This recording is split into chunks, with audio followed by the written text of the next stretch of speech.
Retour sur la cendrée parisienne de l'hippodrome de Vincennes pour assister au quintet de mercredi, support d'une épreuve européenne réservée aux chevaux d'âge.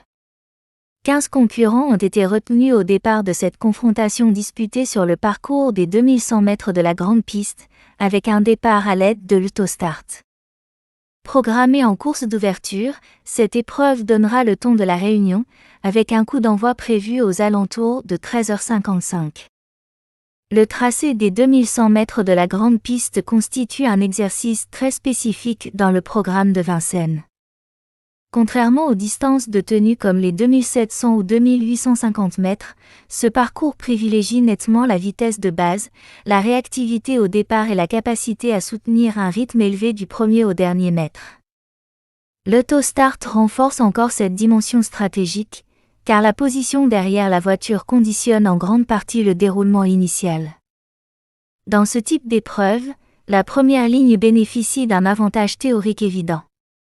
Les chevaux placés derrière les meilleurs numéros peuvent rapidement occuper une position stratégique, soit en tête, soit dans le sillage des animateurs.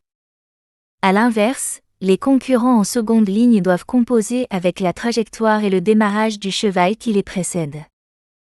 Une mise en jambe hésitante peut les contraindre à subir la course, situation rarement favorable sur une distance aussi courte. La capacité à démarrer vite sans consommer excessivement d'énergie est un paramètre clé.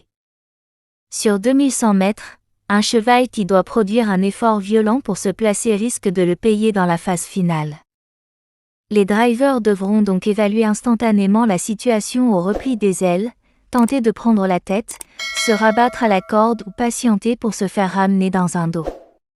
Chaque option comporte ses avantages et ses risques. La dimension européenne de l'épreuve apporte un supplément d'intérêt.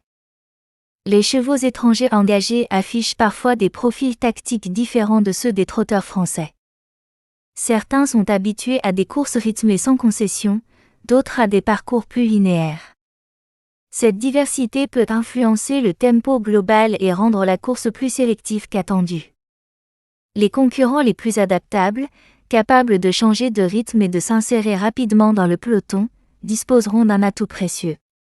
Même sur un format de vitesse, la grande piste de Vincennes conserve sa sélectivité. Après le départ, le peloton aborde la descente avant de remonter vers la fameuse montée. Bien que la distance totale soit plus courte, cette portion ascendante demeure un passage clé.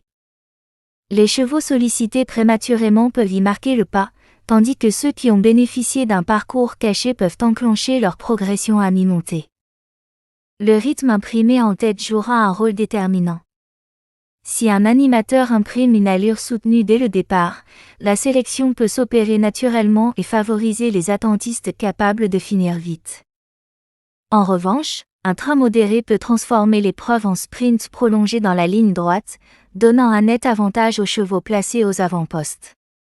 La lecture tactique des drivers sera donc cruciale. La gestion du dernier tournant représente un autre moment charnière. Sur 2100 mètres, les positions sont souvent figées à cet instant. Les concurrents enfermés à la corde devront trouver l'ouverture au bon moment, tandis que ceux évoluant en deuxième épaisseur chercheront à progresser sans rester trop longtemps en suspension. L'anticipation est primordiale, attendre la ligne droite pour se décaler peut s'avérer trop tardif face à des adversaires déjà lancés. La ligne droite finale de la grande piste, bien que plus courte dans cette configuration que sur les longues distances, demeure suffisamment étendue pour permettre des retours incisifs. Les chevaux dotés d'une pointe de vitesse tranchante peuvent y faire la différence, à condition d'avoir été préservés. La faculté à maintenir un haut niveau d'intensité après un parcours déjà soutenu distingue souvent les meilleurs compétiteurs. L'âge des participants des chevaux aguerris constitue un gage de solidité. Ces trotteurs ont l'habitude des confrontations relevées et connaissent les exigences du haut niveau. Leur expérience facilite la gestion des départs à l'autostart et des rythmes élevés. Toutefois, à ce stade de leur carrière, la fraîcheur et la condition du moment deviennent des critères déterminants. Un cheval en pleine possession de ses moyens peut compenser un numéro moyen derrière la voiture, tandis qu'un concurrent émoussé aura du mal à rivaliser malgré une position favorable. Dans un peloton de 15 unités, la densité reste significative. Les relais en tête, les tentatives de progression en troisième épaisseur et les jeux de position peuvent rapidement modifier la physionomie. Sur une distance aussi rapide, la moindre hésitation se paie cash. Les drivers devront faire preuve de sang-froid, éviter les manœuvres hasardeuses et optimiser chaque phase de la course.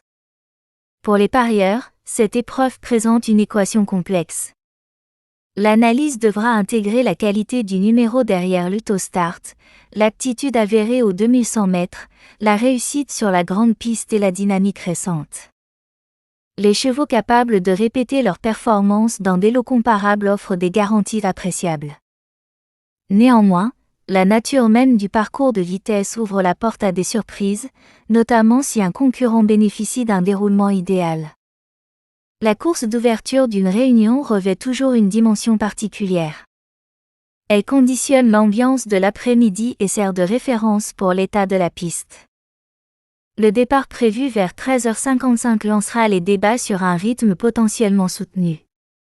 Les premiers enseignements tirés de cette confrontation pourront éclairer les analyses des épreuves suivantes.